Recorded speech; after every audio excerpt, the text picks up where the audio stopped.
KBME in Houston. Baton's pitch. Got him upstairs. Strike three. Double your pleasure. Immaculate for everybody. Luis Garcia did it in the second, and Baton does.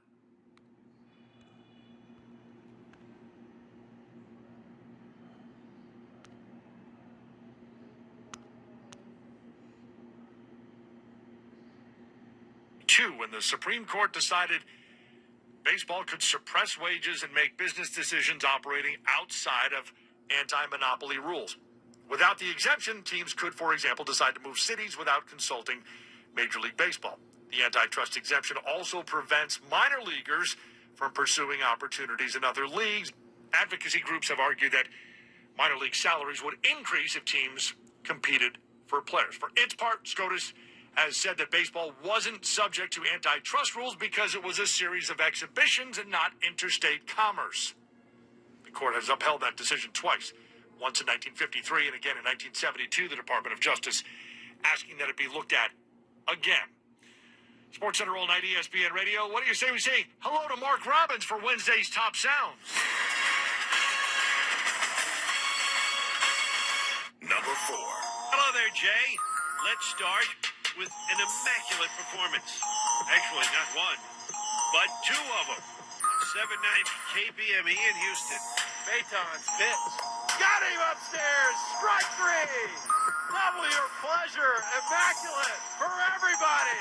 Luis Garcia did it in the second, and Baton does it in the seventh. To Lowe, Duran, and Miller, the same three hitters. Number 3. In Philadelphia, the Phillies stubbed their toe against Miami until the bottom of the ninth.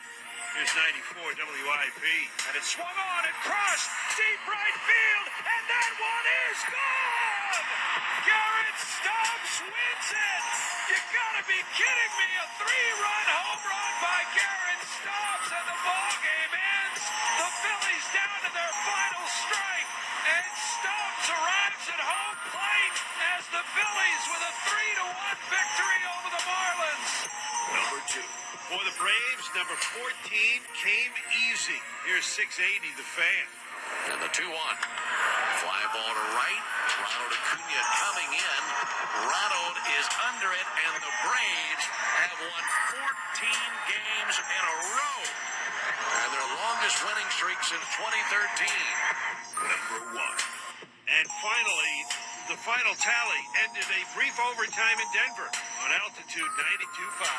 Another bouncing block. Gobbled up by J.T. Copper. Down the middle, Copper holds, shoots, it's blocked. Nichushkin with it, Burakovsky. He scores! Andre with a giant goal! And you don't have to go home, but you can't stay here because this party is over. Colorado wins Game 1 in overtime. Game 1 goes to the home team in OT.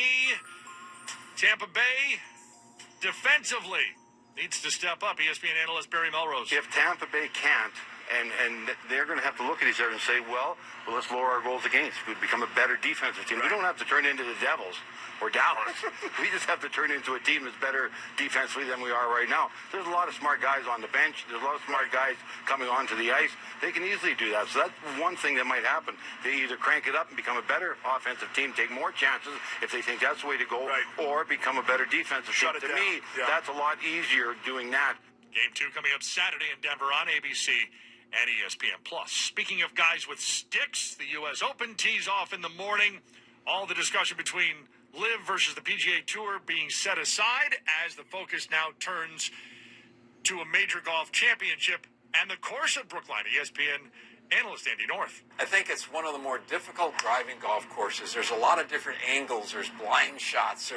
There's places where you think you need to drive it, but you've got to drive it over some hill into another part of the fairway. So I think driving the golf ball is going to be exceptionally important, as it always is. But I think even this week, it's going to look like it's going to be dry and firm and fast, which will make the driving even more important. So somebody has to drive the ball great this week to win.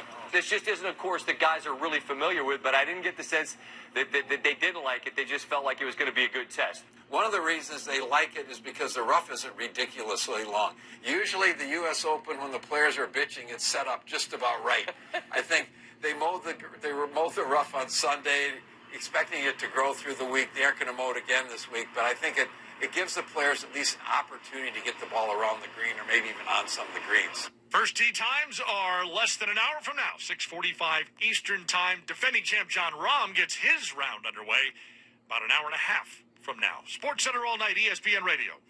Here's Wiggins using a screen to get free. Drives the lane and flushes with a right hand. The message to the guys is to be confident, go home, get your rest, and then let's get ready to bring it back here. We don't have no choices. Just want to go home.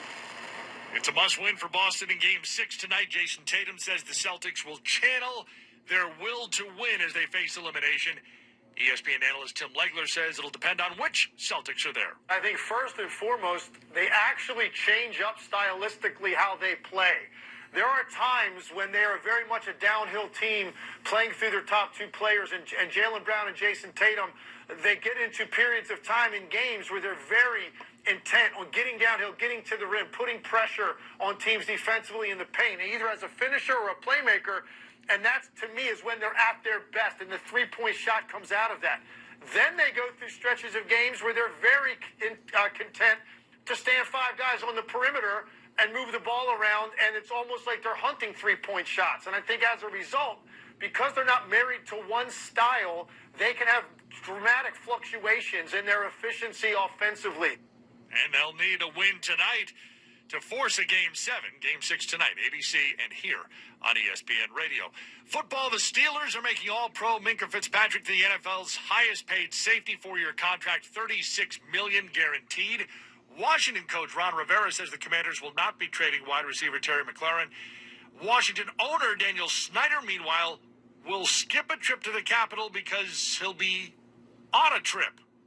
He won't testify at the congressional hearing that's investigating Washington's workplace culture, telling the committee he'll be out of the country.